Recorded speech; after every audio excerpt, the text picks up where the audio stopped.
अपना थोड़ा सा सामान उठाए और अपने दोनों बच्चों के साथ मम्मा चिड़िया जंगल में ले आई थी। शाम हो गई थी और माँ चिड़िया के पास रहने को कोई घर नहीं था, इसलिए वो डर रही थी। बच्चों, आप यहाँ सामान के पास बैठें और मैं रात गुजारने के लिए कोई जगह ढूंढ कर आती हूँ। मम्मा, हमें बहुत डर लग रहा है, ये जंगल नया है। कुछ नहीं होगा मेरे बच्चों, मैं इस जंगल को अच्छी तरह जानती हूँ। मम्मा चिड़िया अपने बच्चों को छोड़कर रात गुजारने के लिए कोई जगह ढूंढने जाती है। थोड़ी दूर मम्मा चिड़िया को एक सूखा हुआ पेड़ दिखाई देता है। उस पेड़ में एक छेद था। मम्मा चिड़िया वहाँ जाती है। ये पेड़ ठीक है, इस पेड़ के छेद में मैं रात गुजार सकती हूँ। अगर बारिश भी आ गई तो मेरे बच्चे सुरक्षित रहेंगे। मम्मा चिड़िया जैसे ही उस छेद के पास होकर देखती है तो उसमें एक नाग बैठा हुआ था। हाय, मैं मर गई, इस छेद में तो नाग है। अच्छा ही हुआ जो मैंने देख लिया। रानो चिड़िया वहाँ से उड़ती है तो सामने उसे एक कौवा और कौवी मिल जाते हैं। कौवे भैया, मैं आज ही इस जंगल में नहीं आई हूँ, क्या आप आज की रात मुझे अपने घर में रख लेंगे? मुझे चिड़िया पसंद नहीं है और मैं किसी भी चिड़िया को अपने जंगल में रहने की अनुमति नहीं दूंगा। कौवे भैया, आप मुझे अपने घर में भले ही ना रखें, लेकिन आप मुझे इस जंगल से नहीं निकाल सकते। आहिस्ता बात करो छोटी चिड़िया, मुझे तो चिड़िया की चूं चूं जरा भी पसंद नहीं है और तुम्हारे बच्चे तो मुझे एक नजर भी अच्छे नहीं लगते। तुम तो कोई पागल कौवे हो, मैं क्यों अपना समय बर्बाद कर रही हूँ। चिड़िया वहाँ से चली जाती है और अपने बच्चों के पास जाकर बैठ जाती है। मम्मा, क्या कोई जगह मिली? नहीं मेरे बच्चों, शायद हमें आज की रात इसी पेड़ पर बैठकर गुजारनी होगी। ये तो बहुत मुश्किल है, बारिश भी आ सकती है। मम्मा है ना अपने बच्चों के साथ। फिर दोनों बच्चे अपनी माँ के गले लग जाते हैं और एक साथ बोलते हैं, मम्मा साथ है तो डर कैसा, मम्मा साथ है तो डर कैसा। अंधेरा बढ़ने लगता है और साथ ही हल्की हल्की बारिश शुरू हो जाती है। बच्चे अपनी माँ के साथ लगकर बैठे हुए थे। मम्मा चिड़िया की नजरें अंधेरे में भी दूर तक देख रही थी, क्योंकि उसे अपने बच्चों की रक्षा करनी थी। पति जी, वो सामने कोई है, कोई तो उस पेड़ पर बैठा हुआ है। हाँ, मुझे भी लग रहा है, शायद कोई मजबूर पक्षी हो जो बेघर हो या फिर जंगल में नहीं आया हो। मेरा छाता देना, मैं जाकर देखता हूँ। तोता अपना छाता लेकर घर से निकलता है। चिड़िया, कौन? मैं डर गई तोते भैया, आपने तो मेरी जान ही निकाल दी। चिड़िया, क्या आप इस जंगल में नहीं आई हैं? हाँ तोते भैया, मैं आज शाम ही इस जंगल में आई हूँ। रात गुजारने के लिए घर नहीं था, इसलिए यहाँ ही बैठ गई। आप बच्चों को साथ लें और मेरे साथ मेरे घर में आ जाएं। ये सुनकर मम्मा चिड़िया बहुत खुश होती है और तोते के साथ चली जाती है। मैंने कौवों से आश्रय मांगा तो उन्होंने ऐसे ही मुझसे लड़ाई शुरू कर दी। वो कौवे इस जंगल में आने वाले हर नए पक्षी के साथ ऐसा ही करते हैं। ये ले चिड़िया बहन, ये दाल का दाना है, मैं कल ही लेकर आई थी। बच्चे दाना खा लेते हैं। अंकल और आंटी, शुक्रिया हमें भीगने से बचाने के लिए। चिड़िया, आपके बच्चे बहुत बुद्धिमान हैं। फिर वो सब सो जाते हैं। सुबह हो जाती है, लेकिन बारिश तो पहले से भी तेज हो जाती है। कोई भी पक्षी अपने घर से निकलने से डर रहा था। पति जी, अगर ऐसे ही बारिश लगी रही तो कैसे चलेगा? हम खाएंगे क्या और बाहर कैसे जाएंगे? जिस पेड़ पर कौवों का घर था, उस पेड़ की एक डाल टूटकर कौवों के घर से ऊपर गिर जाती है और कौवों का घर टूटकर नीचे गिर जाता है। कालू, ये क्या हुआ? अब यही बाकी रह गया था, अब तो घर भी गया। कबूतर अपने घोंसले में बैठा हुआ था।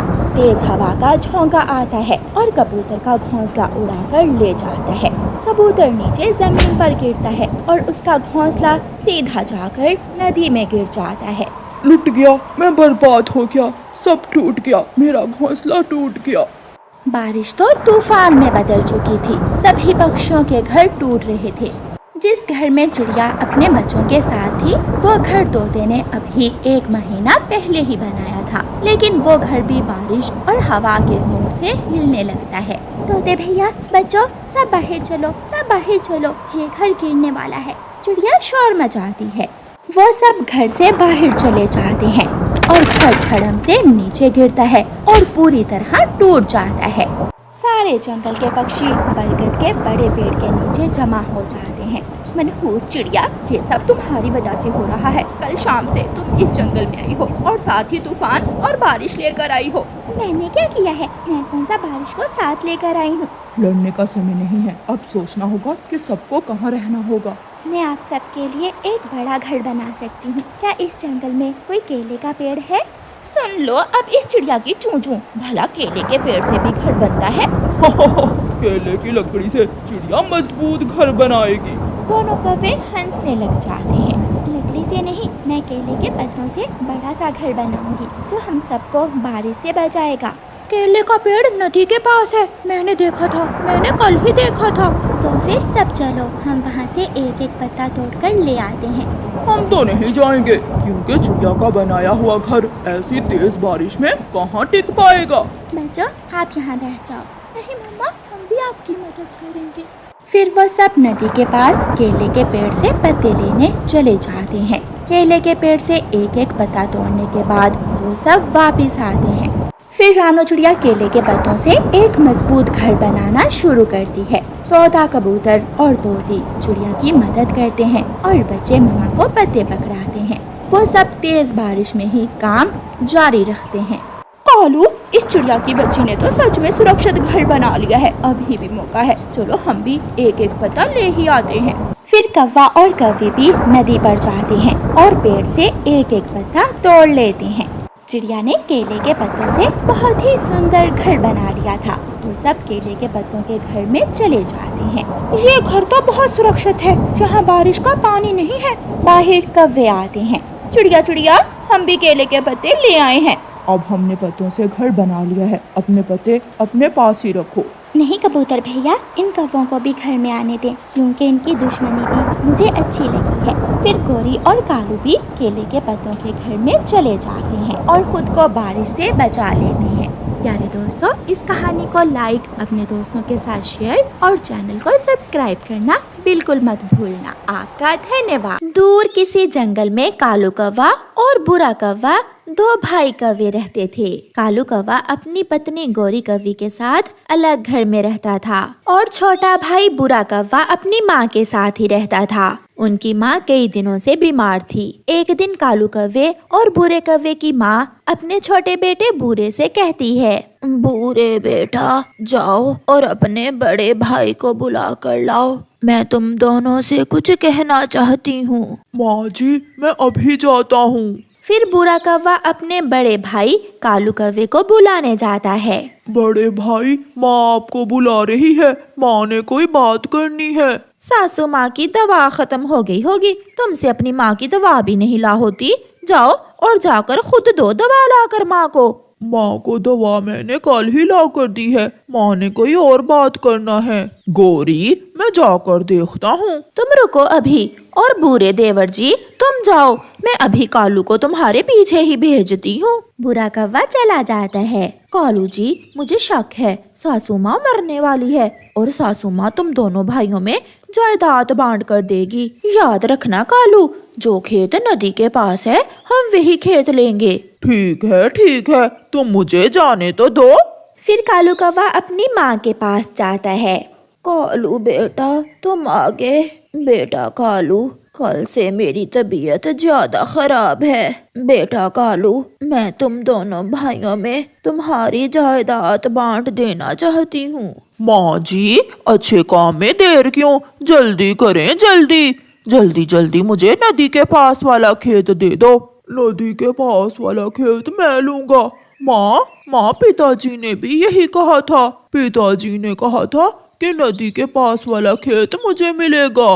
बेटा, तुम दोनों भाई वो खेत आधा आधा ले लेना और ये घर बूरे का है। कालू, जिस घर में तुम रहते हो वो घर तुम ले लेना। ऐसा कहते हुए उनकी माँ मर जाती है। बूरे यार, माँ तो मर गई, चलो हम जाकर अपने अपने खेत में निशान लगा लेते हैं। फिर कालू कौवा और बुरा कौवा अपने खेत में जाकर उसे बांट लेते हैं। ऐसे ही कुछ दिन गुजर जाते हैं। गोरी कौवी अपने पति कालू कौवे से कहती है, कालू जी, तुम जाकर बूरे से पूछो कि वो अपने खेत में क्या लगा रहा है। जो वो लगाएगा हम भी वही फसल उगा लेंगे। गोरी, मैंने बूरे से पूछा था, कल बुरा अपने खेत में प्याज की फसल उगा रहा है। तो फिर कल हम भी अपने खेत में प्याज की फसल उगा लेते हैं। फिर दूसरे दिन गोरी और कालू अपने खेत में प्याज की फसल उगाते हैं। कालू कौवे का भाई बूरा भी अपने खेत में मेहनत से काम करता था।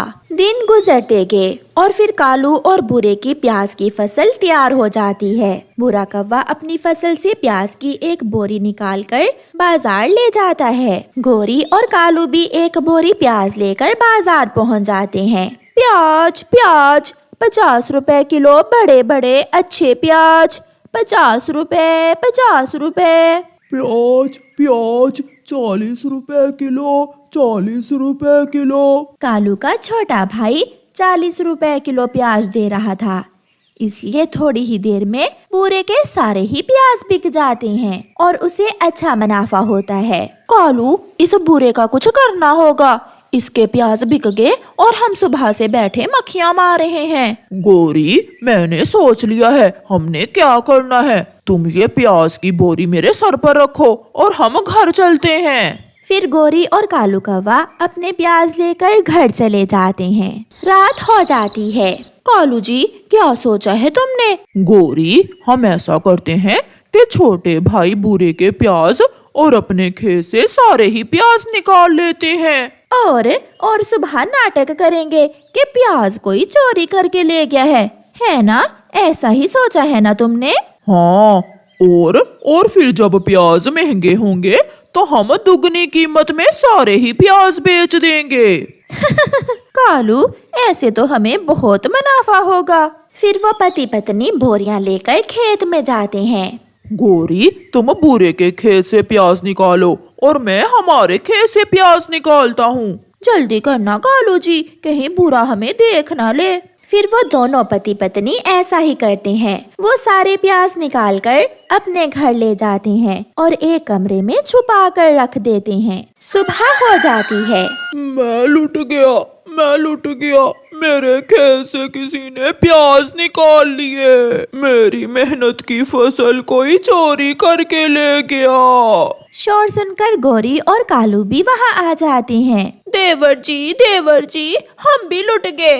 कोई चोर हमारे खेत से भी प्याज निकाल कर ले गया है। बहुत बुरा हुआ, बहुत नुकसान हो गया हम दोनों भाइयों का। गोरी और कालू अच्छे से नाटक करते। कालू कौवे का छोटा भाई फिर से मेहनत करता है और अपने खेत में मटर बो देता है। कुछ ही दिनों में बूरे के खेत में मटर के पौधे उगाते हैं। कालू जी, एक बार जाकर तो देखो प्याज के दाम क्या चल रहे हैं। अगर अच्छे हैं तो हम अब ये प्याज बेच देते हैं। कालू, तुम यहाँ क्या लेने आए हो? यार तोते, मैं यहाँ प्याज लेने आया हूँ। प्याज के क्या दाम चल रहे हैं आजकल? प्याज? प्याज तो कहीं से भी नहीं मिल रहा। प्याज दुगनी कीमत पर बिक रहा है। पूरे 100 रुपए किलो है प्याज। ये सुनकर कालू कौवा बहुत खुश होता है, क्योंकि वो तो सिर्फ प्याज के भाव जानने ही बाजार आया था। कालू कौवा घर जाता है। गोरी, प्याज 100 रुपए किलो हो गए हैं। दुगनी कीमत पर बिकेंगे अब हमारे प्याज। कालू जी, अगर 2-4 दिन और इंतजार कर लें तो दुगनी क्या, हम प्याज 4 गुना कीमत पर भी बेच सकते हैं। ऐसे वो प्याज के भाव और बढ़ने का इंतजार करते हैं। वो सारा दिन सोए रहते और कोई काम धंधा ना करते। कालू कौवे का भाई बूरा सारा दिन अपने खेत में काम करता। बूरा अपने भाई कालू के पास आता है। भाई, आपका खेत कब से खाली पड़ा है? आप अपने खेत में कोई फसल क्यों नहीं उगा रहे? बूरे, थोड़ा इंतजार करो, मैंने एक लॉटरी की टिकट खरीद कर रखी हुई है। जिस दिन मेरी लॉटरी की टिकट लग गई, मुझे सारी जिंदगी काम करने की जरूरत नहीं पड़ेगी। जैसे तुम्हारी मर्जी भाई। दूसरे दिन आसमान पर गहरे बादल छा जाते हैं और तेज बारिश शुरू हो जाती है। चिड़िया अपने घर में छुपी बैठी थी। तोता अपने घर में। सब तेज बारिश से बहुत डरे हुए थे। कौवों का घर इतना मजबूत न था और ऊपर से उन्होंने कई बोरियां प्याज की अपने घर में छुपा रखी थी। हवा का एक तेज झोंका आता है और कौवों का घर टूटकर नीचे गिर जाता है। कौवा और कौवी घर के नीचे दब जाते हैं और हर तरफ प्याज ही प्याज बिखर जाता है। कालू, ये क्या हुआ? ये प्याज तो हमें ही ले डूबा। गोरी, हमारा लालच ही हमें ले डूबा है। बारिश रुक गई थी। सब पक्षी वहाँ इकट्ठे हो जाते हैं और कौवे और कौवी को बाहर निकालते हैं। कालू का छोटा भाई बुरा भी आ गया था। बड़े भाई, ये प्याज कहाँ से आए आपके घर में? हमारे प्याज तो कोई चोर चुरा कर ले गया था। वो चोर कालू कौवा ही तो था। फिर सब पक्षी हंसने लग जाते हैं। देवर जी, हमें माफ कर दो, हमें हमारे लालच की सजा मिल चुकी है। ऐसे कौवे और कौवी को सजा मिलती है। प्यारे दोस्तों, इस कहानी को लाइक करना बिल्कुल मत भूलना। आपका धन्यवाद।